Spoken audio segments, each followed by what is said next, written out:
Okay. Well, on the flip side, former President Donald Trump taking reporter questions for more than an hour yesterday. Not scripted. He tore into his new opponent for not doing the same. I'm speaking to you on phones. I'm speaking to radio. I'm speaking to television. Television's coming over here. Excuse me, what are we doing right now? She's not doing any news conference. You know why she's not doing it? Because she can't do a news conference. She doesn't know how to do a news conference. She's not smart enough to do a news conference. Senior White House correspondent Peter Doocy has more. Peter. Harris, the vice president spoke for a little bit more than 1 minute in that plainside gaggle that broke the no questions answered streak.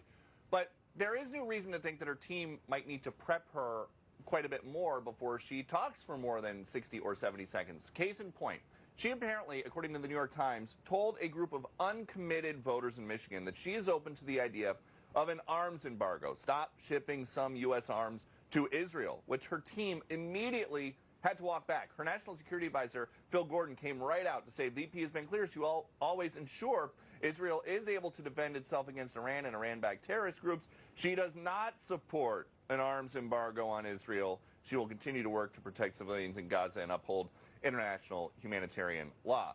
But that's just not going to fly with uncommitted voters who seem to be of the opinion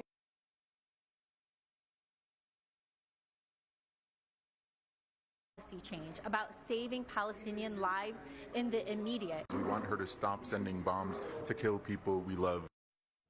Vice President Harris, as she tries to establish herself as the top of the ticket, has been looking for places that she can distance herself from President Biden. Gaza policy is believed to be one of those places. But distance from President Biden is going to become a lot harder because next week she is going to be on the campaign trail with President Biden. Harris. Peter, thank you very much. I want to bring in now the power panel. Richard Fowler, Fox News contributor, and Matt Gorman, Targeted Victory executive, vice president, and former Tim Scott campaign advisor. Richard, I'm going to come to you first. When Harris's aides say that the fractured media landscape and many in the legacy media, I would assume that's what they mean by media landscape, where trust in traditional news outlets has fallen, and that's why we haven't seen her in an interview. I mean, that would be like ABC, CBS, NBC. What does that even mean? And what, she's not going to sit for anybody then? Just TikTok? No, listen. I mean, that's what they said. As a member of the media, I do think it's important that she does sit down for an interview, and I do believe that she will likely do so.